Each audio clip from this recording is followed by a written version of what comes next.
As a doctor specializing in hospital inpatients and in my own private practice, I have encountered many patients and families who approach death in very different ways.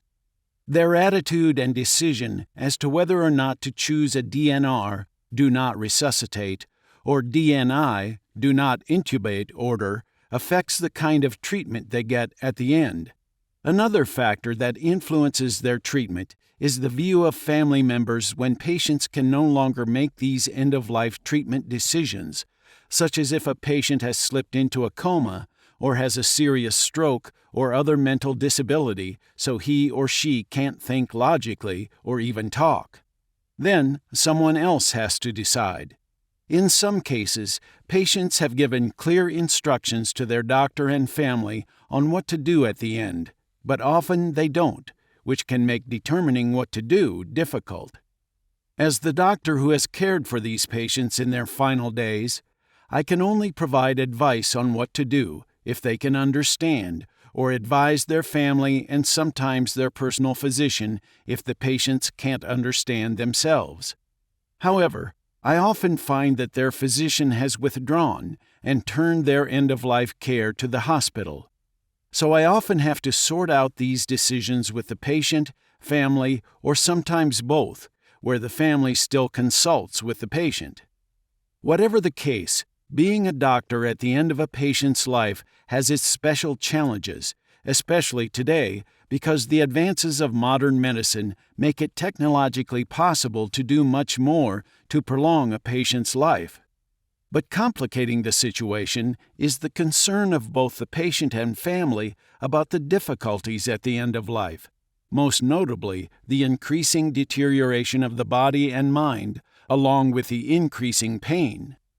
While a doctor's long-standing ethical commitment is to provide the best possible care and maintain life, this commitment is challenged by changing attitudes about whether to alleviate pain as possible or provide medication that may end the patient's suffering by ending life.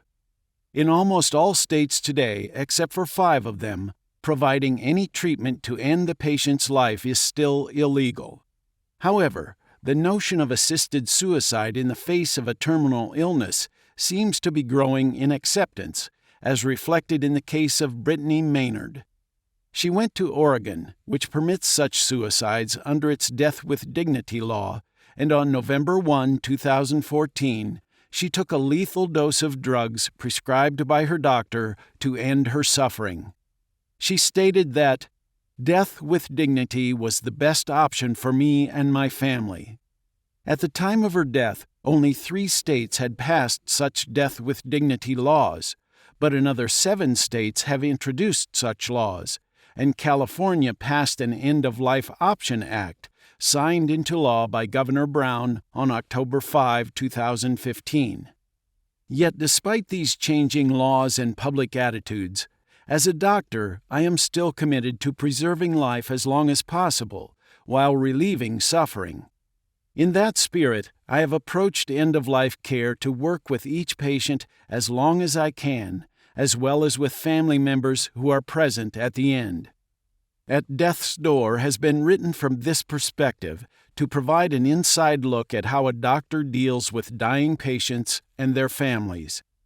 As it illustrates, every patient is different because they vary so greatly in the condition that has led them to this end-of-life dying process, in the support they receive from family members and friends, and in their own attitude toward what is happening, ranging from anger and denial to acceptance and even humor. While some patients feel the love around them, which helps them feel better physically, emotionally, mentally, and spiritually, others experience dying alone, which may contribute to their resistance and denial. I even had one patient who, though morbidly obese and without any family or friends to visit, found the humor in his situation and made jokes about what he was experiencing. Perhaps this humor was his way to distance himself from an otherwise painful and hard-to-accept reality. Eventually, toward the end, he finally accepted the truth of his condition, and 2 days later, he died.